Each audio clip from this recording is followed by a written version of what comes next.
Nursing ভর্তি পরীক্ষার্থীদের জন্য আজকের এই ক্লাসটা খুবই গুরুত্বপূর্ণ, কারণ তোমরা জানো যে সিরিজ আকারে আমরা সবগুলো ক্লাস আমাদেরকে কমপ্লিট করাই দিচ্ছি। তারই ধারাবাহিকতায় আজকে আরেকটি নতুন class.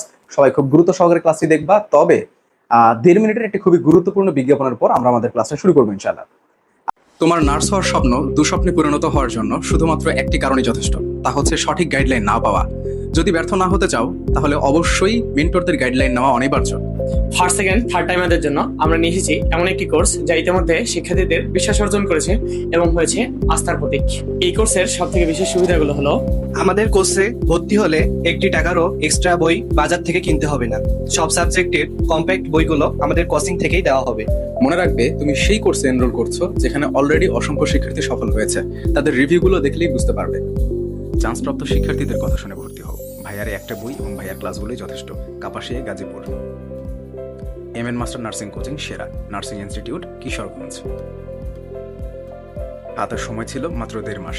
Nursing and midwifery, Jessore. ঠিক এরকম অসংখ্য রিভিউ ছড়িয়ে ছিটিয়ে রয়েছে, অসংখ্য চান্সপ্রাপ্ত স্টুডেন্টদের রিভিউ। আমাদের বই, বড় teacher panel, exam batch, routine, revision, এই সব কিছু এমন একটি কোর্সের মধ্যে পাচ্ছ যে কোর্স ফি তোমাকে অবাক করতে বাধ্য। একদম রিজনেবল, যেন তোমরা সবাই এনরোল করতে পারো। এরপর যদি ক্লাস কোয়ালিটি নিয়ে সন্দেহ থাকে আমাদের হোয়াটসঅ্যাপে নক করো এবং ক্লাস দেখো, নিজে বিবেচনা করো। এই কোর্সে আরো অসংখ্য সিক্রেট ফ্যাসিলিটিস আছে যা অন্য কোথাও নেই। বিস্তারিত জানতে আমাদের হোয়াটসঅ্যাপে নক করো। আমাদের কোর্স সম্পর্কে সেখানে বিস্তারিত জানানো হবে। আবারও বলি, মনে রেখো, এই কোর্সে ভর্তি হলে পরবর্তীতে প্রিপারেশনের জন্য এক্সট্রা একটি টাকাও খরচ করতে হবে না। 01797710326 এই নাম্বারে হোয়াটসঅ্যাপ অথবা কল করে জেনে নাও বিস্তারিত। আজকে আমরা ধ্বনিতত্ত্ব টপিকটি পড়ব। ধ্বনিতত্ত্ব টপিকটি তোমরা মণি চৌধুরী স্যারের বই ওপেন করলে দেখবা যে অনেক কথা লেখা আছে, কিন্তু আমি মনে করি নার্সিং ভর্তি পরীক্ষার জন্য এগুলোর প্রয়োজন নাই। ঠিক যতটুকু প্রয়োজন ততটুকু সুন্দর করে তোমাদের জন্য এখানে নিয়ে এসেছি। এই স্লাইডটা যদি তোমরা শেষ করতে পারো, ধ্বনিতত্ত্ব টপিক নিয়ে তোমাদেরকে আর কোনো চিন্তায় থাকতে হবে না, এবং খুবই সহজ একটি টপিক। এটাতে সংবৃতি উচ্চারণ, বিবৃতি উচ্চারণ ইত্যাদি ইত্যাদি খুব কঠিন যে বিষয়গুলা, এগুলা তোমাদের প্রয়োজন নাই। সিম্পল বিষয়গুলো আমরা দেখবো, এগুলোর মধ্যে থেকে কমন পাওয়া ইনশাআল্লাহ। এবং বিগত বছর যে প্রশ্নগুলো নার্সিং ভর্তি পরীক্ষায় এসেছিল এখান থেকে আমরা দেখবো সেগুলো। তো সেখানে দেখলে তোমরা বুঝতে পারবে একদম কমন জিনিসগুলো আমাদের দরকার। তাহলে কেন আমরা মশা মারতে কামান ডাকবো? চলো আমরা আমাদের আলোচনা শুরু করতেছি এবং বলে রাখতেছি যে আমাদের এই স্লাইডটুকু এটা তোমরা তো সবাই পাবা না, তো স্ক্রিনশট দেওয়ার মাধ্যমে তোমরা এগুলো নোট করবা বা ভিডিও পজ করো, তোমরা নোট করতে পারো। শুরুতে চলে আসো, আমাদেরকে যে গুরুত্বপূর্ণ বিষয়টি করতে হবে সেটা হচ্ছে স্বরবর্ণ কয়টা, ব্যঞ্জন বর্ণ কয়টা। এটা তোমরা জানো, 11টা হচ্ছে স্বরবর্ণ এবং ব্যঞ্জন বর্ণ হচ্ছে 39টা, মোটমাট 50টা। এতটুকু অন্তত ছোটবেলা থেকে দেখে আসছো। এখন স্বরবর্ণের মধ্যে পূর্ণ মাত্রা, অর্ধমাত্রা এবং মাত্রাহীন, এটা খুবই গুরুত্বপূর্ণ বিষয়। তোমরা চাইলে এটা মুখস্থ করতে পারো, কিন্তু আমি একটু পেচুক মানুষ, সো আমি এটা একটু এমনভাবে মুখস্থ করার ট্রাই করছি যাতে শেষ দিন পর্যন্ত না ভুলি। আমার কথা একটু ভালো করে লক্ষ্য করো। স্বরবর্ণ, ব্যঞ্জন বর্ণ সবটা তো বুঝতে পারতেছো। পূর্ণমাত্রা মানে শুরুতে সম্পূর্ণটা আছে, তারপরে অর্ধেক নাই, তারপরে একবারেই নাই। আচ্ছা, তোমরা তো জানো যে স্বরবর্ণের থেকে ব্যঞ্জন বর্ণের সংখ্যা অনেক বেশি হয়, তাই তো? অনেক বেশি হয়। স্বরবর্ণ তো অল্প কয়েকটা, ব্যঞ্জন বর্ণ অনেকগুলো। তো আমি কিভাবে মনে রাখছি সেটা একটু দেখাই, তোমরা চাইলে মুখস্থ করতে পারো। আচ্ছা, এটা তো জানো যে স্বরবর্ণ 11টা, ব্যঞ্জন বর্ণ 39টা, মোটমাট 50টা। এখন স্বরবর্ণের এই যে দেখো, স্বর থেকে 6, স্বর 6, স্বর 6, ওই যে স্বর ঋতু দেখছো না, 6 ঋতু। তো স্বরবর্ণ পূর্ণ মাত্রা হচ্ছে 6টা। ঠিক আছে, এটা মনে রাখা তেমন কোনো কঠিন বিষয় না। তখন স্বরবর্ণের পূর্ণ মাত্রা যে কয়টা, ব্যঞ্জন বর্ণের মাত্রাহীনের সংখ্যায় ওই সেম সেম। মানে ব্যঞ্জন বর্ণ এতগুলা যে স্বরবর্ণের পূর্ণ মাত্রা যে কয়টা, ব্যঞ্জন বর্ণের মাত্রাহীন সে কয়টা। ঠিক আছে। আর আরেকটা কথা বলে রাখি, স্বরবর্ণের অর্ধমাত্রা কি জানো? রিকার। এই রিকারই হইতেছে এমন জিনিস যেটাতে অর্ধমাত্রা আছে, আর কোনোটাতে অর্ধমাত্রা নাই, অর্ধেক মাত্রা আছে শুধুমাত্র, রিকার। আচ্ছা, এটাও মনে রাখতে পারছি, তাহলে এটা মনে রাখতে পারছি, এটা মনে রাখতে পারছি। আর আগে আমরা মনে রাখছিলাম যে মোটমাট 11টা, তাহলে 6 একে 7, 11 থেকে বিয়োগ করে দাও, বাকি থেকে কয়টা? 4টা, তাহলে 4টা হচ্ছে মাত্রাহীন, তাই তো? আচ্ছা, ঠিক আছে। আমরা এটা মুখস্থ করে ফেলছিলাম যে স্বরবর্ণের পূর্ণ মাত্রা যে কয়টা, ব্যঞ্জন বর্ণের মাত্রাহীন সে কয়টা। সো আমরা এটা মুখস্থ করে ফেলতে পারছি। আর মাত্রাহীনের থেকে একটা বেশি হচ্ছে অর্ধমাত্রা। মাত্রাহীনের থেকে একটা বেশি হচ্ছে অর্ধমাত্রা। মাত্রাহীন ছিল হচ্ছে 6 আর অর্ধমাত্রা হচ্ছে 7। আচ্ছা, এই দুটো মুখস্থ হয়েছে। এখন 6 আর 7 কত হয়? 6 6 12 13, তাহলে 13 এখানে হচ্ছে 13, আর মোটমাট যে কয়টা ছিল হচ্ছে 39টা। তাহলে 39 থেকে 13 বিয়োগ দাও, বাকি থাকে 26। তাহলে ব্যঞ্জন বর্ণের পূর্ণমাত্রা হচ্ছে 26। এই হয়ে গেল। ঠিক আছে, এটা করলে একটু পেচ মনে হচ্ছে, কিন্তু আমরা দীর্ঘদিন এভাবে মনে রাখতে পারবো। ঠিক আছে, আচ্ছা তাহলে বাদ দাও, এটা তো হয়ে গেছে আশা করি। এখন চলো, স্বরবর্ণের পূর্ণমাত্রা, অর্ধমাত্রা, মাত্রাহীন, এটার কোনোদিন ভুলবা না। এখন আমরা একটু উপরের দিকে যাই। আমরা আগে এটা পড়ে নিলাম কারণ উপরে আমরা বেশ কিছু জায়গায় এটা পাবো। আচ্ছা, আমি সব ছক করে নিয়ে এসেছি কারণ এর বাইরে তোমাদের প্রয়োজন নাই। এখন দেখো, মোটমাট কয়টা? 50টা, এটা আমরা শুরুতে দেখেছি। 50 থেকে মনে রাখবা, পঞ্চানন কর্মকার। খোদাই কি করছে? পঞ্চানন কর্মকার। নামটা একটু মনে রাখো, ঠিক আছে? খোদাইকারী হচ্ছে পঞ্চানন কর্মকার। আচ্ছা, পরের ছকটা একটু ভালো করে খেয়াল করতে হবে। এখানে কি বলছে? এখানে বলছে হচ্ছে স্বরবর্ণের ব্যাপারে বলতেছে। সংখ্যা 11টা, আমরা জানি। পূর্ণমাত্রা কয়টা, অর্ধমাত্রা কয়টা, সেটা আমরা জানি। এখন রস্বস্বর, দেখো এখানে রস্বস্বর, এই যে সম্মুখ স্বরধ্বনি, পশ্চাৎ স্বরধ্বনি, সংবৃত, বিবৃত, এইগুলা জাস্ট তোমরা একটু দেখে রাখবা, এগুলো অতটা ইম্পর্টেন্ট না। আচ্ছা আচ্ছা, ঠিক আছে। এখন রস্বস্বর কয়টা দেখো তো। রস্বস্বর যদি 4টা হয় তাহলে বাকি থাকে কয়টা? 7টা। ওই 7টা দীর্ঘস্বর হবে, তাই না? আচ্ছা, এখন মনে রাখতে সমস্যা হয় কোনটা জানো? এই রস্বস্বর আর এইদিকে মৌলিক স্বরধ্বনি। রস্বস্বর আর মৌলিক স্বরধ্বনি, এই তিনটা আমাদের মনে রাখতে, এই দুইটা আমাদের মনে রাখতে একটু সমস্যা হয়। তাই আমি এইটা একটু তোমাদেরকে দেখাই দিচ্ছি। দেখো কোথায় গেল, এই যে দেখো। আচ্ছা, মৌলিক স্বরধ্বনিতে আগে আসি আমরা। এখানে আরেকটা ছিল, সেটা হচ্ছে এ। এই যে এই এ ছিল, সরিয়, সরিয়া রসই, রসৌ, এ ও এ। তো মৌলিক স্বরধ্বনি আমি কিভাবে মনে রাখি? মৌলিক স্বরধ্বনি আসলে এটাকে ভাঙা যায় না। মৌলিক মানে হচ্ছে ভাঙা যাবে না, বুঝছো? আচ্ছা, শুরুতে তো সরিয় সরিয়া লিখলাম, ঠিক আছে। সরিয় সরিয়া তো লিখলাম, ঠিক আছে। এরপরে রস্যই লিখবো কিন্তু দীর্ঘই লিখবো না, রস্যও লিখবো কিন্তু দীর্ঘও লিখবো না। আর অ্যাওয়ে, অ্যাওয়ে মানে কি জানো? অ্যাওয়ে মানে হইতেছে এ, ও আর এই যে এ। তাহলে এই কি হইলো? উচ্চারণটা একসাথে করো তো। এ, সরি ওটা আমি পরে লিখে ফেলছি। এ, ও আর এ, তিনটাকে একসাথে উচ্চারণ করো, অ্যাওয়ে, এ ও এ, অ্যাওয়ে। তাহলে আমি এইভাবে মনে রাখি যে অ্যাওয়ে, সরিয়ে সরিয়া রসই লিখবো, দীর্ঘই লিখবো না, রস লিখবো, দীর্ঘই লিখবো না, অ্যাওয়ে। তাহলে মৌলিক স্বরধ্বনি মুখস্থ হয়ে গেছে। মৌলিক স্বরধ্বনি মুখস্থ হয়ে গেছে মোটমাট 7টা। মৌলিক স্বরধ্বনি হচ্ছে মোটমাট 7টা। একটা হচ্ছে সরিয়ে সরিয়া লিখছি, তারপরে হচ্ছে রসই লিখছি, দীর্ঘই লিখি নাই, রসই লিখছি, দীর্ঘই লিখি নাই, তারপরে হচ্ছে অ্যাওয়ে, এ ও এ। এখন আরেকটা বিষয় তোমাদেরকে বলে দিই। দেখো এই যে তোমরা দেখলা এ, এই এটা কে আবিষ্কার করছে জানো? একটু পরে আমরা দেখবো। তবে এটা কিন্তু স্বরধ্বনি, তাই যখন প্রশ্ন দিবে মৌলিক স্বরবর্ণ, তখন কিন্তু উত্তরটা আলাদা হয়ে যাবে। আমরা দেখতেছি, পরে দেখতেছি। আপাতত তাহলে মৌলিক স্বরধ্বনি কোনটা? আচ্ছা, আর লীন বর্ণ, লীন বর্ণ হচ্ছে লুকায় থাকা বর্ণ বা নীলিন বর্ণ। সেটা হচ্ছে কোনটা? একটাই, সরেও। সেটা কেমনে? যেমন ধরো যে সূর্যটা লুকায় থাকে। যেমন হচ্ছে আমরা যদি বলি যে এখানে বেশ কিছু উদাহরণ আমরা রেখেছি। আমরা কি নিচের দিকে পাবো, না এখন একটু পরে নিচের দিকে পাবো আমরা? তাহলে চলো আমরা একটু নিচের দিকে খেয়াল করি। যেমন ছোট একটা ওয়ার্ড বলেই দিই। আমরা যদি বলি যে ওজর, ওজর যদি বলি তাহলে এখানে জ্বর, বর্গীয় জ আর র দেখতে পাচ্ছি, কিন্তু জ অর, এই যে মাঝখানে একটা কি লুকায় আছে বলতো? সরিও লুকায় আছে। এই জন্য এটাকে নীলিন বর্ণ বা লুকায় থাকা বর্ণ বলা হয়। বুঝতে পারছো? আচ্ছা, এরপর আসো আমরা একটু যেখানে ছাড়ছিলাম সেখান থেকে শুরু করি। তাহলে রসস্বর যদি 4টা হয়, এই যে রসস্বর একটু মনে রাখো। রসস্বর কোনটা? সরিয়, রস্বই, দীর্ঘ আর রি। মৌলিক স্বরধ্বনির সাথে একসাথে মনে রাখো এটা, ঠিক আছে? মৌলিক স্বরধ্বনি আর রসস্বর এটা একসাথে মনে রাখবা। রসস্বর মানে কি? যেটা রসস্বর মানে ছোট স্বর, অল্পতে আমরা উচ্চারণ করতে পারি, অল্প বাতাস ব্যয় করতে হয় এটার জন্য, ঠিক আছে? আচ্ছা, এরপরে দেখো পশ্চাৎ স্বরধ্বনি, সংবৃত, বিবৃতি, এগুলো তেমন দরকার নাই। আচ্ছা, স্বরবর্ণের সংক্ষিপ্ত রূপকে কার বলা হয়? কার আছে কয়টা? 10টা। আর কারহীন হচ্ছে সরিয়। এই যে যেমন রস্বই থেকে রস্বই কার হয় না, তো এইগুলো তোমরা সবগুলোই পেয়ে যাবে, শুধুমাত্র সরিয়র জন্য আমরা পাবো না। এই জন্য এটা হচ্ছে কারহীন। বুঝতে পারছো? এই ছক ক্লিয়ার? আচ্ছা, এই জিনিসগুলো, ইনফোগুলো পাওয়ার জন্য আমাদেরকে অনেকগুলা ইনফরমেশন পড়া লাগতো, তাই না? তো আমরা সেটা না করে জাস্ট যা কিছু প্রয়োজন এই ছকের মাধ্যমে তোমাদেরকে তুলে ধরে তোমাদেরকে বুঝাই দিলাম। তো তোমাদেরকে পুরা আর এত কিছু পড়ে দেখা লাগলো না। আচ্ছা, যেটা বলতেছিলাম, যৌগিক স্বরধ্বনি কোনটা জানো? যৌগিক মধ্য স্বরধ্বনি কোনটা সেটা একটু মনে রাখো। এটা অতটা ইম্পর্টেন্ট না। তবে যৌগিক স্বরধ্বনি হচ্ছে ওই আর ও। কেমনে? মানে দুইটা মৌলিক যখন একসাথে হয় তখন সেটাকে আমরা যৌগিক বলতেছি। আমি যদি তোমাদেরকে একটু দেখাই দিই, দুইটা মৌলিক যখন একসাথে হবে তখন সেটাকে আমরা যৌগিক বলতেছি। কিভাবে? আচ্ছা, হ্যাঁ, এই দেখো, ওই মানে কি বলতো? ওইকে যদি আমরা ভাঙি তাহলে বিষয়টা হয় এরকম, সরিয় প্লাস রস্বই। আবার ওকে যদি আমরা করি সরিয় প্লাস রস্ব। আচ্ছা, এটাও মৌলিক, এটাও মৌলিক, এটাও মৌলিক, এটাও মৌলিক, দুইটা মৌলিক মিলে গঠিত হচ্ছে ওই, এই জন্য এটা যৌগিক। ও যৌগিক, ঠিক আছে? আচ্ছা, এরপরে দেখো, এরপর আমরা একটু নিচের দিকে আসি। এখানে কি বলছে? ব্যঞ্জন বর্ণ সম্পর্কে আমরা এখন জানবো। সংখ্যা হচ্ছে 39টা। তোমরা জানো পূর্ণমাত্রা, অর্ধমাত্রা, মাত্রাহীন এগুলো দেখাই দিছি। তারণজাত কোনটা? তাড়না সৃষ্টি হয় যেটা উচ্চারণ করতে স্বরবর্ণ, স্বর ঋতু। এই যে স্বর জিভাতে একটা তাড়না সৃষ্টি হচ্ছে, এই যে জিভাতে তাড়না সৃষ্টি হচ্ছে, এই জন্য এটাকে বলা হয় তারণজাত। এর ছোট ভাই আছে র, র আছে। তো এই র উচ্চারণ করার সময় আমাদের র কম্পন সৃষ্টি হচ্ছে, কাঁপতেছে, তাই এটাকে কম্পনজাত বলা হচ্ছে। এরপর আসো পার্শ্বিক।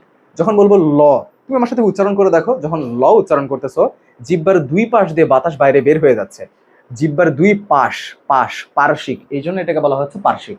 উষ্ম বা শীষ, তালব্য দন্তস্ব মূর্ধন্যস্ব এবং হ, এই যে শীষ মানে মুখ থেকে হচ্ছে শীষ বের হয়ে যাচ্ছে, অনেক বেশি বাতাস বের হয়ে যাচ্ছে, এই জন্য এটাকে উষ্ম বা শীষ ধ্বনি বলা হয়।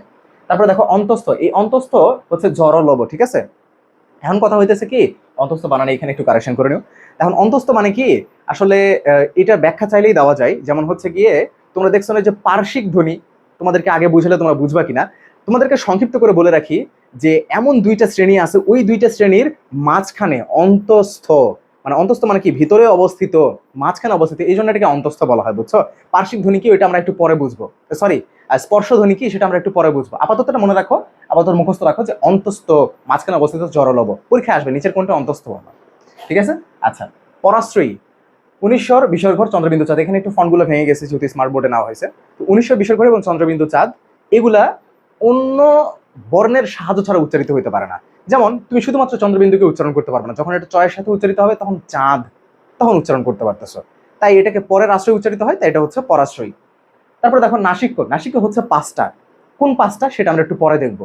বর্গ আছে, বুঝছো, বর্গ পড়লে এই সবকিছু ক্লিয়ার হয়ে যাবে। এই যে বর্গ আছে কয়টা, বর্গ আছে পাঁচটা, একটু পরে আমরা দেখবো। এই যে অঘোষ বর্ণ, ঘোষ বর্ণ, অল্পপ্রাণ, মহাপ্রাণ, এই সব কিছু চলো এখন আমরা দেখি যে বর্গের কথা বলতে চাচ্ছিলাম। আসলে বর্গ হয় বিষয়টা কিরকম, এই যে দেখো বর্গ যেভাবে নির্ণয় করবা, আমি আগে তোমাদেরকে বর্গটা দেখাই, তাহলে পরবর্তীতে এটা তোমাদের কাছে ক্লিয়ার হয়ে যাবে। আসলে বর্গ কিভাবে লিখতে হয় জানো, সারা জীবন এটা মনে রাখবা, সারা জীবন মনে রাখতে হবে তোমাকে, একটা জিনিস খালি মনে রাখতে হবে, কচটতপ, কি বলছি, কচটতপ মনে রাখতে হবে। কচটতপ কি বলছি, কচটতপ। এই কচটতপ যখন লিখলা, এই কয়ের পরে মোটমাট চারটা মিলে পাঁচটা, মোটমাট পাঁচটা, পাঁচটা মিলে একটা বর্গ হয়, বুঝতে পারছো। যেমন আমি যদি তোমাদেরকে দেখাই, এই যে দেখো ক থেকে শুরু করে ক, খ, গ, ঘ, ঙ, এই পাঁচটা হয়েছে না, এই পাঁচটা মিলে এটা একটা বর্গ, এটাকে বলা হয় ক বর্গ। পরেরটা হচ্ছে চ মিলে বা পরের যে চারটা মোটমাট পাঁচটা, তো এটা হচ্ছে চ বর্গ, ট বর্গ, ত বর্গ, প বর্গ। তো আমরা জাস্ট কচটপ আগে লিখে নিলাম, তারপরে পরের পাঁচটা লিখলাম, ঠিক আছে। তাতে করে যেটা হয়, এরকম একটা ছক পাই আমরা। আর সেই ছকে সুবিধা কি হয়, এটার মাধ্যমে আমরা অনেক কিছু জানতে পারি। ঠিক যেমন হচ্ছে রসায়নের পর্যায় সারণের মাধ্যমে আমরা অনেক কিছু জানতে পারি, ঠিক তেমন আমরা যদি অটোমেটিক এটা সাজাই, তাহলে লাস্টে যেটা পাই, এই যে 1 2 3 4 5, এইগুলাই হইতেছে নাসিক্য। তোমাকে আর মুখস্থ করার দরকার নেই, তুমি জাস্ট যদি সিরিয়াল বাই সিরিয়াল বসো, কত লিখে ক খ গ ঘ ঙ চ ছ জ জ বর্গীয় জ ঝ ঞ, এভাবে লিখে পাঁচটা লিখে শেষে যে পাঁচটা পড়ে যাচ্ছে, এটা হচ্ছে নাসিক্য। আর এটাকে কিভাবে করতে হয় দেখো, অল্পপ্রাণ মহাপ্রাণ, অল্পপ্রাণ মহাপ্রাণ, শেষে হচ্ছে নাসিক্য। অল্পপ্রাণ মহাপ্রাণ, অল্পপ্রাণ মহাপ্রাণ, নাসিক্য। তাহলে কোনগুলো অল্পপ্রাণ, এগুলো অল্পপ্রাণ। তোমাকে যদি বলা হয় যে গ, গ এটা অল্পপ্রাণ নাকি মহাপ্রাণ, পরীক্ষাতে প্রশ্ন দিল গ অল্পপ্রাণ নাকি মহাপ্রাণ, তুমি এখন দেখতেছো এটা ক বর্গের মধ্যে, তাই না, ক খ গ, অল্পপ্রাণ মহাপ্রাণ অল্পপ্রাণ, হ্যাঁ অল্পপ্রাণ, বুঝতে পারছি আমি। আচ্ছা, এর মধ্যে আবার প্রথম দুইটা হচ্ছে অঘোষ, আর পরের তিনটা হচ্ছে ঘোষ, বুঝতে পারছো। তাহলে তোমাকে যদি বলা হয় যে ঘোষ নাকি অঘোষ, ঘোষ মানে হচ্ছে ঘষা লাগে মুখে, বুঝছো। আচ্ছা, তো যাই হোক, তাহলে ঘোষ নাকি অঘোষ, তুমি তখন দেখতেছো, আচ্ছা প্রথম দুইটা কি হয় বলো তো, অঘোষ। তাহলে এই ক খ গ ঘ, প্রথম দুইটা তো পার হয়ে গেছে, তাহলে এটা নিশ্চয়ই ঘোষ। তো এখান থেকে প্রশ্ন কি কি আসে, কোনটা অল্পপ্রাণ বা কোনটা মহাপ্রাণ, কোনটা ঘোষ বা কোনটা অঘোষ।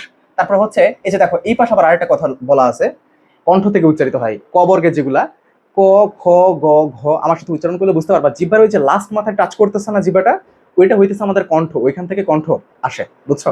তো ওইটা কণ্ঠ, এই জন্য কণ্ঠবর্ণ বলা হয়। চ ছ বলো, তালুর সাথে লাগে যাচ্ছে, সো এটা হচ্ছে তালু। ট বলার সময় আমরা তালুর যে শক্ত অংশে, যেই একটু দাগ দাগ যে শক্ত অংশটাতে টাচ করতেছে, ওটাকে মূর্ধা বলা হয়, বুঝতে পারছো। তারপরে ত বলতে দন্ত দাঁতে টাচ করতেছে, তারপরে প বলতে ঠোঁট আমাদেরকে বন্ধ করতে হচ্ছে, ওষ্ঠ, ঠোঁট মানে ওষ্ঠ, এটা ব্যবহার করতে হচ্ছে, তাই এটা ওষ্ঠ থেকে উচ্চারিত হচ্ছে, উচ্চারণ স্থানও বলা আছে এখানে। এবার বুঝতে পারছো যে ক বর্গে পাঁচটা মিলে কিন্তু একটা বর্গ গঠিত হয়, তাই না। এটাই আমরা এতক্ষণ ধরে দেখতেছিলাম। এই যে দেখো, আমরা একটু দেখি বর্গ যেভাবে নির্ণয় করা হয়, ক থেকে ম পর্যন্ত এক বর্গ, চ থেকে ইয় পর্যন্ত আমরা দেখলাম যেটা আর কি। আর আরেকটা বিষয় হচ্ছে ধ্বনিবিদ মোহাম্মদ, যে আমরা দেখছিলাম না, এটা তো স্বরবর্ণের মধ্যে নাই, স্বরবর্ণের মধ্যে নাই, এটা একটা ধ্বনি। তো এটা কে আনছে, 1974 সালে হচ্ছে আব্দুল হাই নিয়ে আসছিল, কিন্তু এটা প্রবর্তক হচ্ছে মনির চৌধুরী, মনে থাকবে, প্রবর্তক মনির চৌধুরী। আচ্ছা, ঠিক আছে, এরপর আমরা একটু নিচের দিকে দেখি, এই ইনফোগুলো বারবার পরীক্ষায় আসে। মুখে উচ্চারিত শব্দের ক্ষুদ্রতম অংশ, দেখো ধ্বনির ব্যাপারে আমরা বেশ কিছু ইনফরমেশন কিন্তু জানতাম না অনেকেই। যেমন হচ্ছে মুখে উচ্চারিত শব্দের ক্ষুদ্রতম যে অংশ সেটা হচ্ছে ধ্বনি, তাহলে ক্ষুদ্রতম অংশ কোনটা, ধ্বনি। তারপরে দেখো বাংলা ভাষায় ধ্বনি হচ্ছে দুই প্রকার, একটা স্বরধ্বনি, ব্যঞ্জন ধ্বনি। আর এই ধ্বনিটাকে যখন আমরা লিখে ফেলি তখন সেটা বর্ণ হয়ে যায়। তাহলে ধ্বনির লিখিত রূপই বর্ণ, ঠিক আছে? ধ্বনির লিখিত রূপই হচ্ছে বর্ণ। তাহলে শব্দের ক্ষুদ্রতম একক ধ্বনি। ধ্বনি সম্পর্কে আমরা কি কি জানলাম? এটা শব্দের ক্ষুদ্রতম একক। হ্যাঁ, শব্দের ক্ষুদ্রতম অংশকে কি বলা হচ্ছে? ধ্বনি। আবার আর একটা ইনফো আছে, তোমাদেরকে ওটাও একটু দেখাই। একটু নিচের দিকে আমরা নিয়ে যাই। আচ্ছা, ওইটা মনে হয় পরে পাবো, এখন আর খুঁজে লাভ নাই, প্রয়োজনের সময় খুঁজে পাওয়া যায় না। তো যাই হোক, আচ্ছা, যেটা দেখতেছিলাম এগুলো আমরা পড়ছি না অলরেডি? হ্যাঁ, এগুলো পড়ছি। আর এই যে ওই এবং ও, এগুলো হচ্ছে যৌগিক স্বরধ্বনি। কেন সেটা আমরা বলে দিছি অলরেডি।